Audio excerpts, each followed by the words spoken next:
So here we go. We're going to go over the build video, and you can see here I'm just epoxying the circuit board down to a base. It's just a piece of MDF that I painted black and cut some angles on. I just wanted something to hold it flat and a little bit above the table so that it had a little nicer presentation. And now I am removing some of the tape that I used to mask the areas where the components will be glued in. When possible, I prefer to glue bare plastic to bare plastic. You get the best bond that way. You will see some of the traces when I glue them on later. I'm gluing paint to bare plastic, and that's just because it couldn't be helped. If I was to try to mask off all of those traces areas, I just would never work.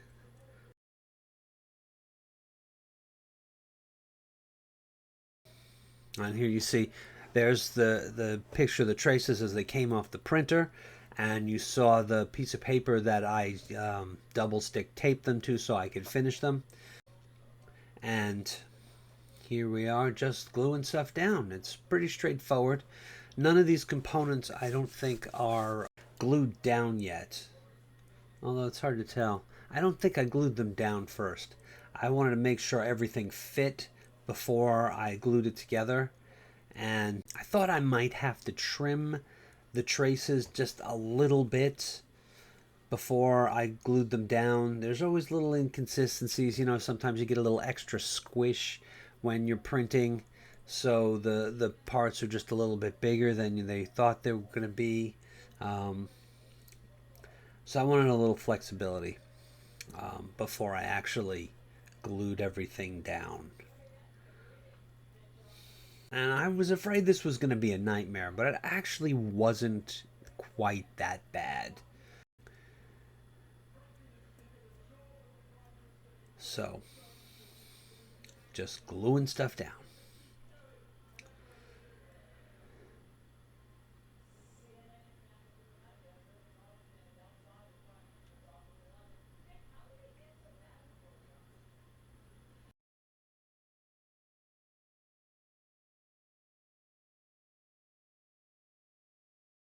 Now I'm showing you, I'm gluing together the Cyber Spider Woman, and this I believe is an arm. You can see a little key in there. Most of these pieces are keyed. Some of the tinier ones, there were no keys in, and that's just because they were just too small. The keys would have been microscopic. So what I did was I cut out little indents in them so that I could use the glue as sort of extra mechanical lock to hold things together. You see what I'm working on now is a little thing, a little hose that comes out of the back of her helmet, and there's no keys to that because it was just too small a piece. But I use the glue itself to help mechanically lock the pieces together. And all of this stuff was sprayed with several layers of paint, so that also is going to help keep stuff together. I still find that after a few months, the epoxy is not enough. Gluing plastic together is difficult. And even the epoxy, if it's just flat surface to flat surface with nothing to mechanically lock it together, I find it gives up. Now, maybe you all have different experience, but this is mine. So I always try to include some kind of mechanical lock in there so it's going to hold itself together stronger. Especially, like, this piece is going to sit on a shelf. It's not going to be picked up.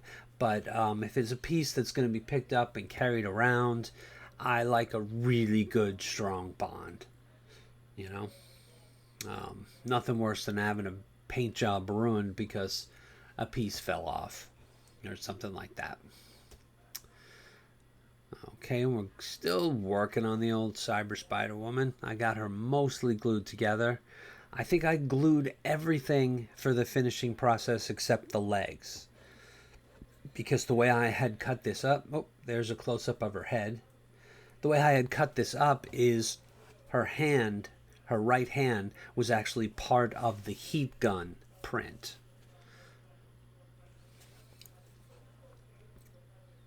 And here you go, you can see the whole thing done, and I got a little sanding done on that. And here we go, here's how I put together some of the legs. There were several keys involved. The legs actually held together really well. They're taking the weight of the actual figure. They're actually suspending her in midair. So I was a little concerned that this piece might be kind of wobbly, but since I built the legs like I did, right, they're all split in half. There's sort of a double wall going down the center of all of that. So that helps give it a lot of extra strength.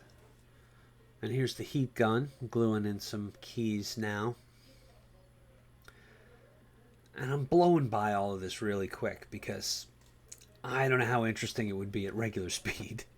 Here's the legs. I'm showing you the painting process. There's a bare leg. That's first or second coat. That is the black coat, and that is the chrome coat. I think in a second we're going to have a slower view of that. Now here's the paints I used. All Rust-Oleum products.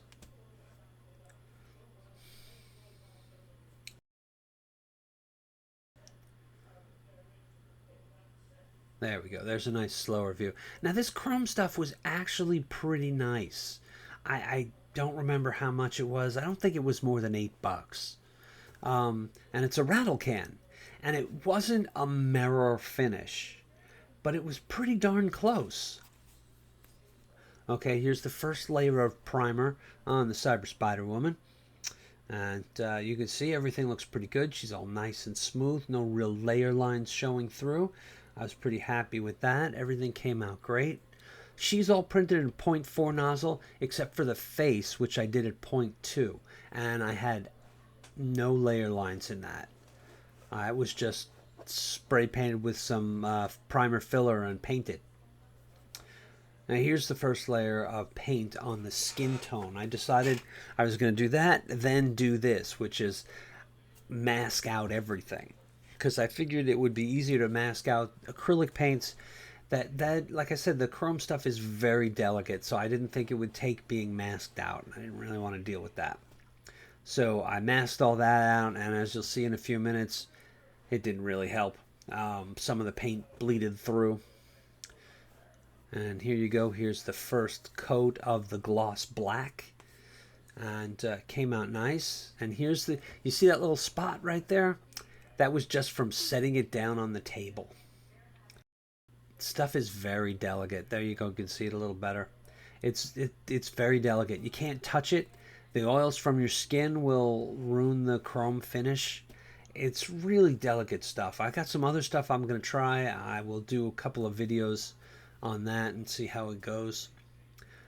But here's some beauty shots, I guess. And it came out pretty good. I mean, I'm happy enough with the chrome on this. It worked well enough for this that I think it came out well. There you go. There's the obligatory cat video for size. So now you can tell better how big it is. And I wish I could have done it a little bigger. But in the end, I was happy with the whole thing. Don't forget to like, subscribe, and ring that bell. And there'll be another project coming up soon.